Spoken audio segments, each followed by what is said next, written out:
Welcome to a new episode, y'all. Baseball card philosophy. This one's going to be really kind of hitting at the essence of what this channel is about. Um, when I approach baseball cards, I'm looking at it from this idea, an ideal of the democratic access to public images. So, what I mean by that is like we've had in some of the earlier episodes, we've talked about how photography works and functions to be a repository of collective memory, right? This is the ability for the first time in human history to mirror back reality, at least from like a perspectival lens, right? By perspectival lens, I mean the image that's being captured by the camera, right? From whichever vantage point the photographer is documenting it, whether that's by the side of the field or side of the road, what have you. Um, what makes baseball cards so important is that they are democratic access to the collective mythology, which is an image repository, right? It's an image repository of collective memory that is baseball, right? So I was having actually kind of an interesting conversation on one of the forums earlier, Net 54, talking about there are many different ways that sense memory functions that distills baseball in each person's kind of personal aperture or vision of what baseball is, looks like, feels like, whether that's freshly mown grass, Willie Mays glove from the catch, a t-shirt even, right? There's a lot of different ways that are fundamental and essential images of baseball are captured, recorded, and then exist within our sense bodies and um, are brought forward, so to speak, right? I mean, there's the archetypal image of walking up to the baseball field, and then you smell the like the popcorn, or this obviously the peanuts and cracker jack from the famous song.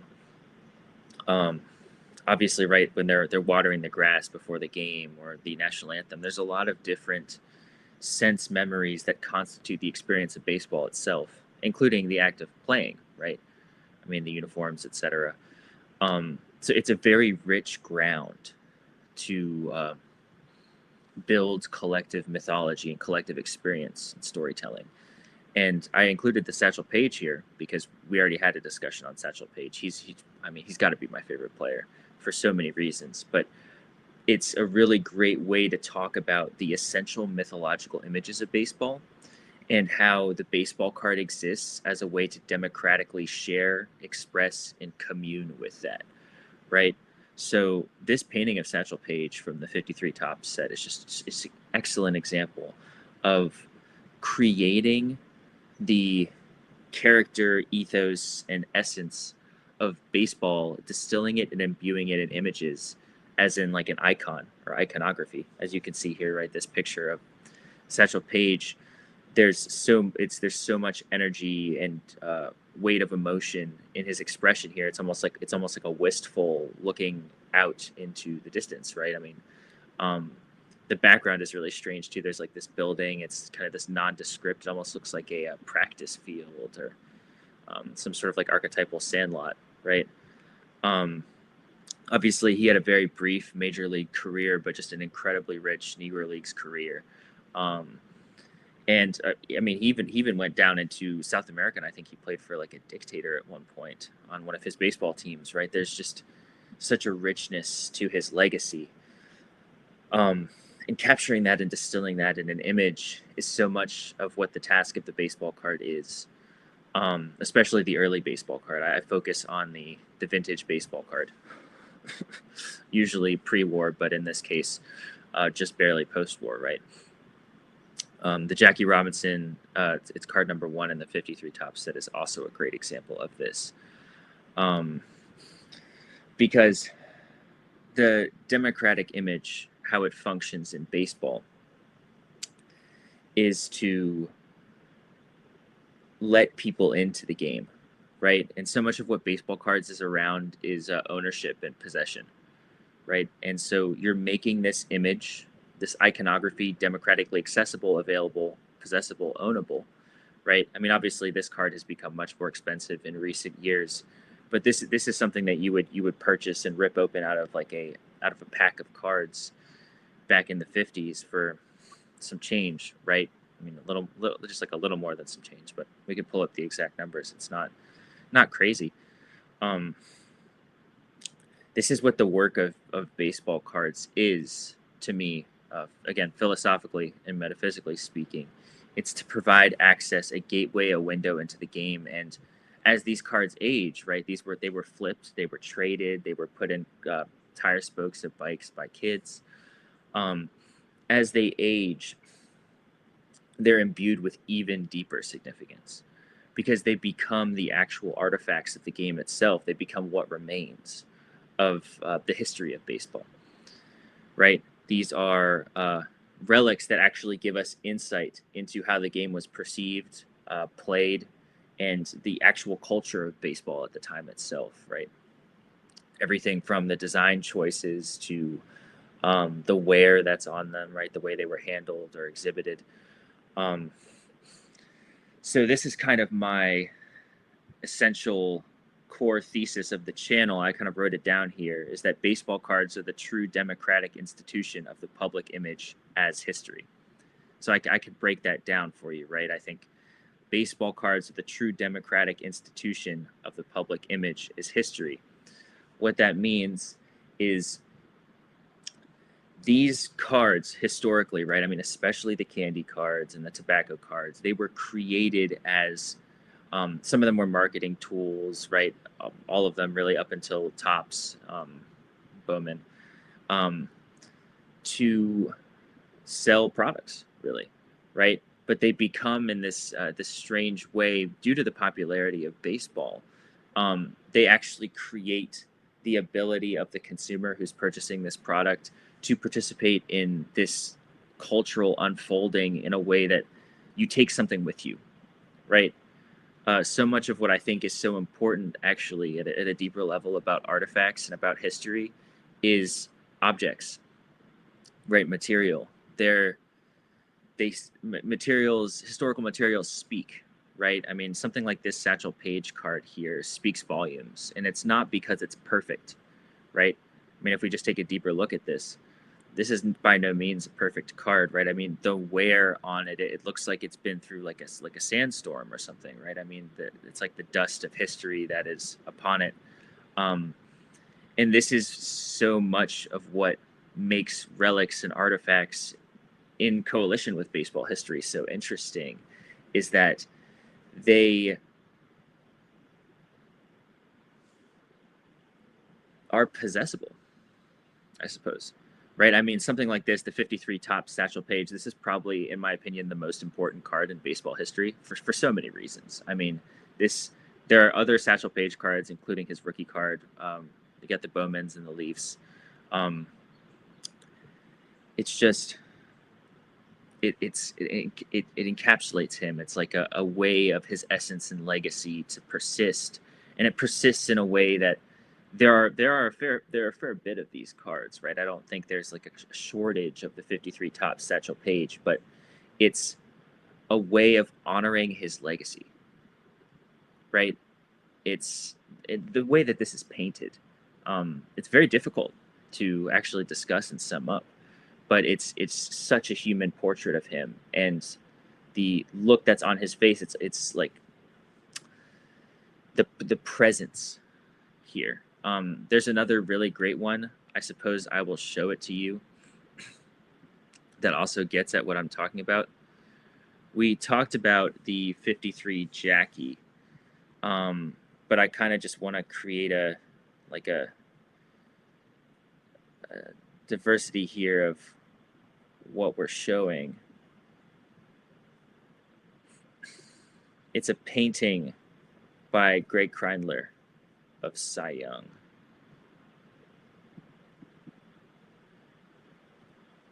Let's see if I can get it. There it is. That's awesome.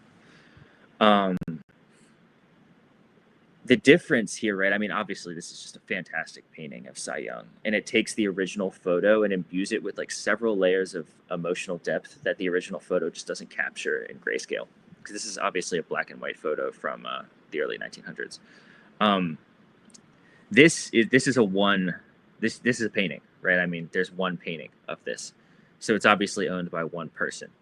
And now I'm going to flip back to the satchel, right? This can be owned by many people, right? This is a way of taking Satchel Paige's legacy and making it a democratically accessible, distributed object. It becomes public image, and this actually is a historical artifact, right? I mean, some people may just look at it and say this is a baseball card, but I'm just going to say right now, I mean, the 53 Topps Satchel Paige is a historical artifact of mid-century America that signifies the wistful importance of integration of baseball, intertwined and bound up in Satchel Paige's legacy. I mean, this is a guy who played decades before he even set foot on a Major League Baseball field, for the best Negro League teams in history, right? I mean, so many of the Negro League broadsides are advertising him, right? They're saying, come see Satchel Paige. So many of them that exist show us that Satchel Paige, just through his legacy and through the history, that he was and is really the defining figure of the Negro Leagues, right? I mean, there's Josh Gibson, there's many, many great players without a doubt, but I don't know if you could, I mean, it's almost like Satchel Paige versus Cy Young, right? I mean, these are the two greatest pitchers who have ever lived. I mean, there's no way to sum it up. But this image does so much work. So to return to the essential thesis, baseball cards as the true democratic institution of the public image is history. What I mean by democratic institution is they're mass produced and they can be owned really by people who, at least in the 50s, had maybe a buck to spend, you know? So this is the very, very rich egalitarian American history of art history, really, is what we're talking about. And this gets into a very deep conversation about what fine art means and how the legacy of America, right? I mean, the precepts that America was built on, I mean, by no means perfect, created a entire fine art historical movement through the lens of the baseball card. And I wrote about this again in my T3 Turkey Red essay. That's on my Substack. I can get it to people if they want to read it. But American history through baseball created an entire fine arts movement based around democratic, egalitarian access to mythological images that are the foundation of America's culture. This is the blood and the soil and kind of the roots of the culture that America creates. And it's a creative culture. I mean, baseball is an art form as well as it is a sport. The strategy, the movement, the study that goes into it, right? Lou Gehrig is a great example of the persistence and discipline and dedication to the study, including his weightlifting, right? There's a lot of different ways to see that. But the access of this is crucial. So I'll relate this Satchel Paige Topps to the T3, and I'll pull up a copy of my T3. Just kind of as an example here.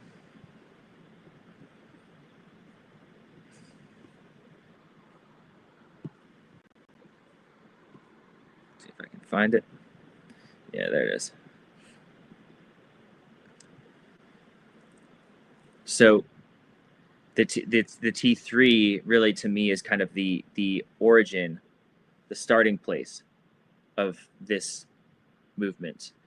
In large part due to the fact that it's simultaneously, it's like a fine art lithographic print. The colors on these were hand retouched. Many of them were hand retouched, and they're modeled after in a sort of kind of satirical way the cabinet photographs at the time, as you can see on the frame there. I mean, this is just absolutely beautiful, right? Really, really fine grain. People say they have like an orange peel finish to them, and you can see it when you're up close. It's stunning colors. I mean, the green, the sunset, as well as the really striking and almost strange animation of the Vic Willis pose here. I mean, Vic Willis is one of the best great early dead ball pitchers who straddled the 19th and 20th centuries like Cy Young did. Hall of Famer. These, as you can see, with the pinhole up top in the center and at the bottom, you have these cigarette burns, as I was saying in one of the earlier kind of video essays. It's almost like someone was smoking one of the turkey red cigarettes, which you redeemed the coupons in the turkey red packs to get these, and drop some ash at the bottom. These connect directly back to the Satchel Paige because they're both fine art objects that were reproduced to create democratic access. This is the mythologization of baseball occurring in real time. I mean, these were released right at the crux of 1910. American Tobacco Company was having their trust broken up. I mean, these were the people who released these, as well as the T206s. But they were mass produced by the American Lithographic Company in New York to fulfill the advertising offer that American Tobacco was giving. So this is occurring through American consumer capitalism, right? This is giving people democratic access to fine art. They pin these up on the wall, or you have your Satchel Paige Topps card that you keep in your set, or maybe a lot of people use pins and pin them up on the wall.